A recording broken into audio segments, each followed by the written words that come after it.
Hey you guys, let's talk about simple sourdough. I am going to link the video to the long 1-hour video of the guy's sourdough who I love, and this is his recipe. He goes in great detail of the whole recipe. I highly recommend, but this is for my friends. I'm recording this for you, the short abridged version, and showing you how easy and wonderful it is. I didn't even print this off. I just wrote it down from his video, and I'll link it in the comments or on the title. Simple sourdough. It's 113 grams of starter. He explains all of this, but it's cold, straight out of the fridge, not an active starter. So I pulled mine out of the fridge, and if you notice here, you can even see at the top, see that kind of greenish, grayish juice at the top. I mean, I literally just took it out of the fridge. It's cold, it's not active, it hasn't been fed in a week or 2 or 3. Don't worry, you don't have to feed your starter every day. It's not a puppy. I'm gonna get into sourdough 101 later, but not this video. Stir it. That gray juice or water or whatever it is, it's called hooch. And just mix it in. Mix it in. Yes, you have to 100% have a scale. Get a scale, make sure it's enough to handle like 10 pounds or 20 pounds or something like that. And the reason is, maybe not 20 pounds, but anyway, because if you wanna just add stuff to your bowl like I do, I went ahead and just got a scale that can hold enough and I can just keep adding. Okay, now look how beautiful and creamy it is, but it's like the consistency of pancake batter. This is not an old school, long sourdough that you're gonna have to mix and work with a lot. This is simple.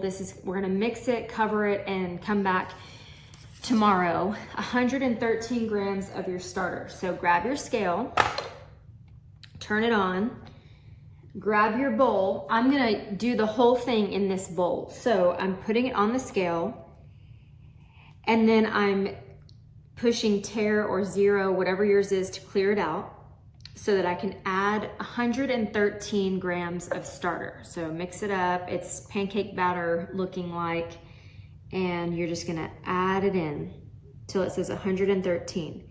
And yes, baking is precise. It's chemistry. It's exactly 113 grams. This is his recipe. He goes into all the details. If you have any questions, look on the comments of his video, look on he answers every question you could ever even imagine having. And now that's 113 grams of starter. Now you're putting in 340 grams of water, 340. So what I am going to do is clear this and then pour in 340 grams. Be so careful, because all of a sudden it's 300 like that, and don't overdo it. She can't really take it out. And if this makes you nervous, then measure it in another bowl and then add it in. But anyway, I've done this so many times now that I'm good with it. 340 grams, you've already cleared it, so you're pouring it in. Be sure to smile, think happy thoughts, maybe even say the blessing. Bless us, O Lord, for these thy gifts, which you're about to receive from thy bounty through Christ our Lord. Amen. Think happy thoughts. I'm getting close to 300, so I'm slowing down a little bit because I'm only going to 340. Can't take it out. But don't have nerves or anxiety, because that's putting that bad vibe, bad juju in here. So happy thoughts only, confidence only. If you're nervous, then pour it in another container first. Okay, I'm getting close to 340.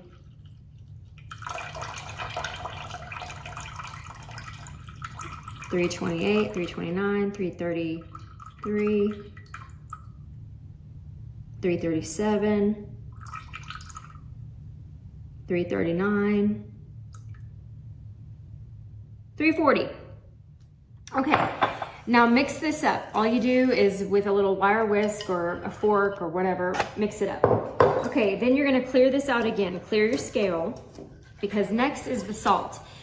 This is the reason you don't have to knead and pull and stretch and do all your stretch and folds 4 times every once an hour for 40 times or whatever it is. I'm not making fun of that. I love that system as well. I do the old fashioned full sourdough as well, but they taste to me exactly the same. And according to his video, the difference is the salt, you're putting in a high volume of salt, and because of the chemistry, the salt does all of the kneading. So we are the salt of the world. This is our bread of life. This is our daily bread, and we can just enjoy and chill and start this one day ahead of time. So I'm making it because tomorrow I'm going to bake it. It needs a long time to ferment and everything.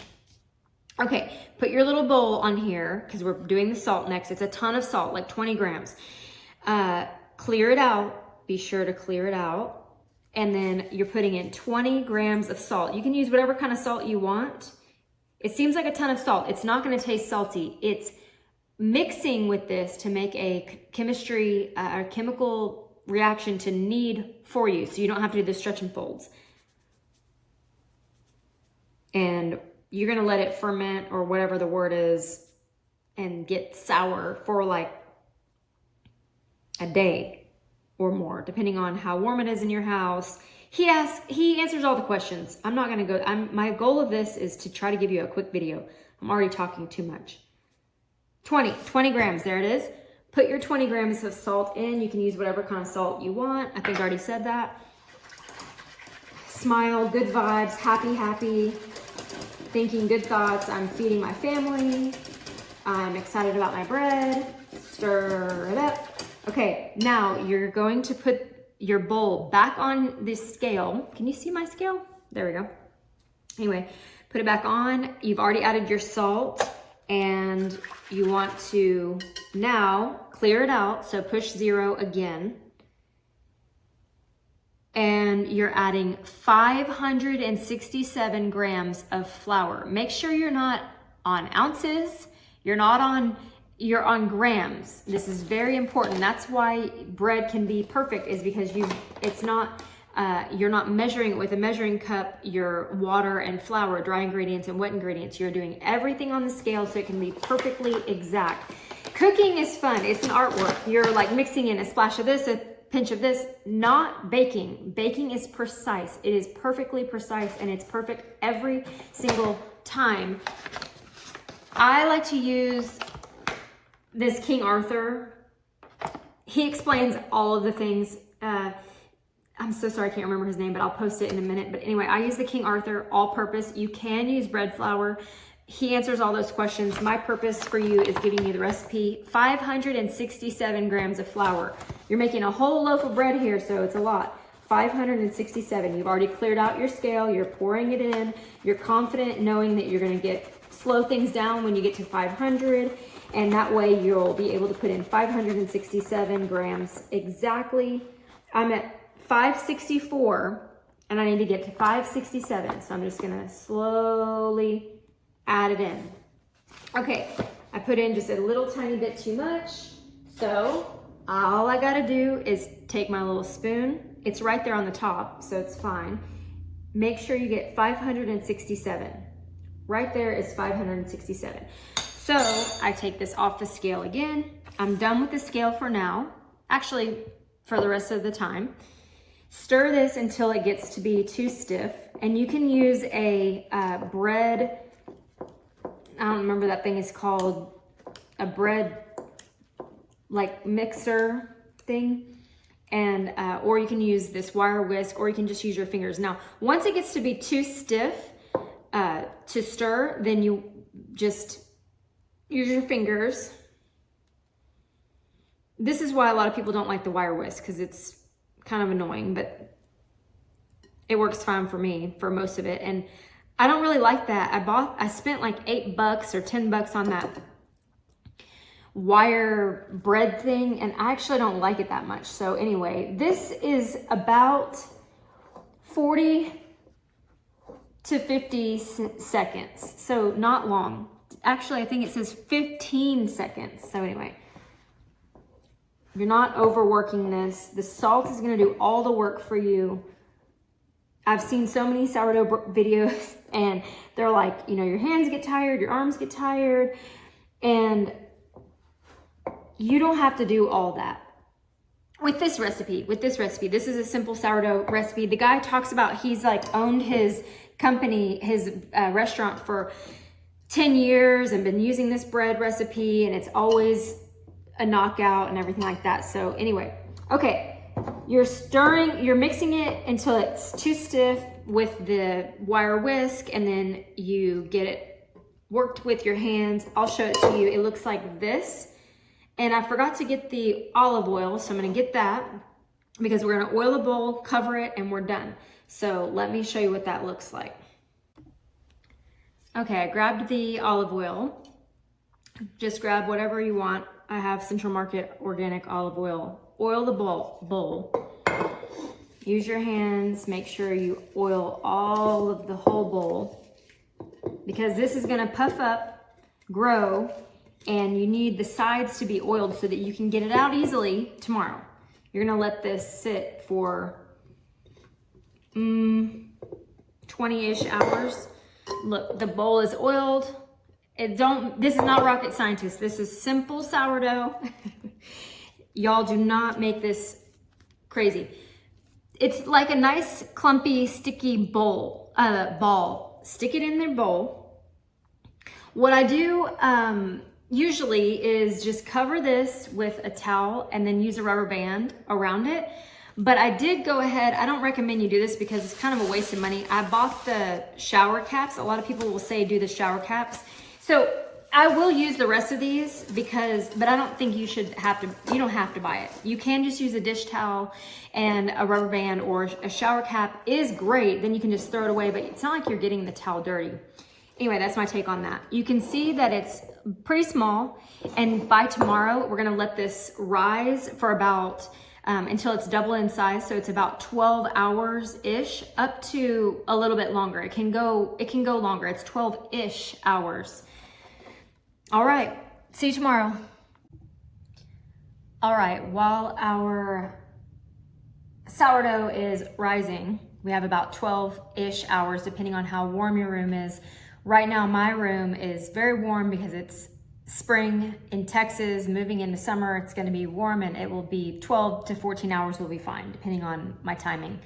I thought I would go ahead and just, for any of you getting started, remind you that now is a great time to feed your starter, because you just did this and you want this recipe specifically wants unfed, cold, liquidy, pancake batter like starter. But for all of your other recipes, you might want a more robust starter.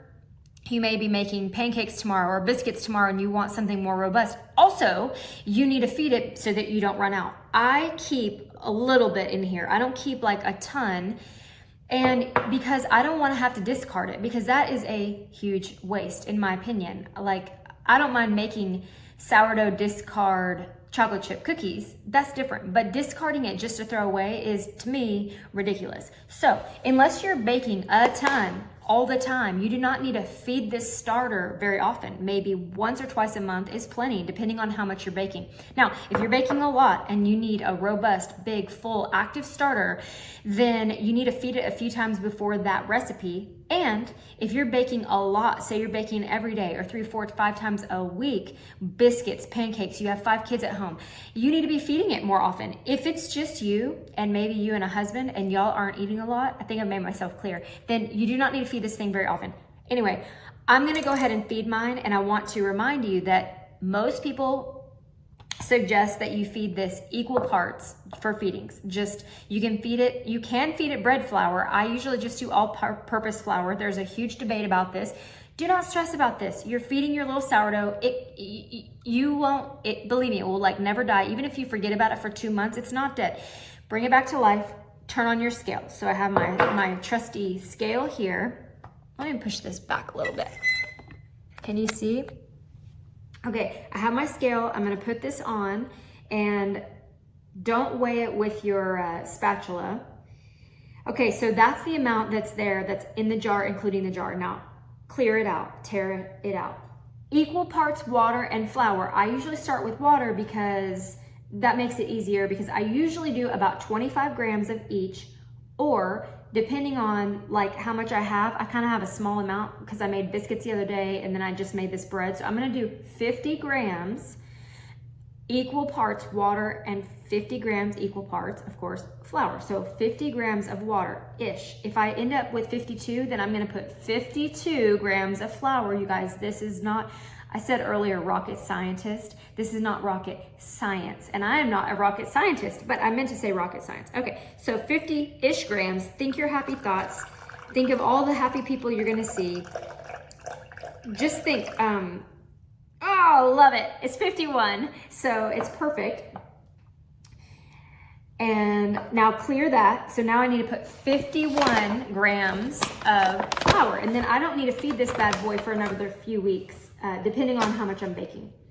Anyway, I was gonna say, have you ever thought like if one person does, say 2 amazing bakers, they both own bakeries or whatever, they're both great, qualified, amazing bakers, and they both make the same recipe for, say, a cake. And one turns out, they use the exact recipe, they're both skilled, they did the same thing. And 51. Anyway, why do those 2 bakers have different quality or different results? One tastes better than the other. Like hands down, this one tastes better than that one. It's consciousness, you guys. It's consciousness. It's the thoughts and prayers and happy vibes that you're putting into your bread, that you're putting into your cake, your mashed potatoes, whatever you're cooking, whatever you're baking. Think happy thoughts for the folks that you're cooking with. It's those happy bakers and happy chefs and happy cooks that make the restaurant amazing, and they make their food amazing. Mix it up, cover it up, and put it back in the fridge until next time. Good morning. So we have let our dough rise at least 12 hours.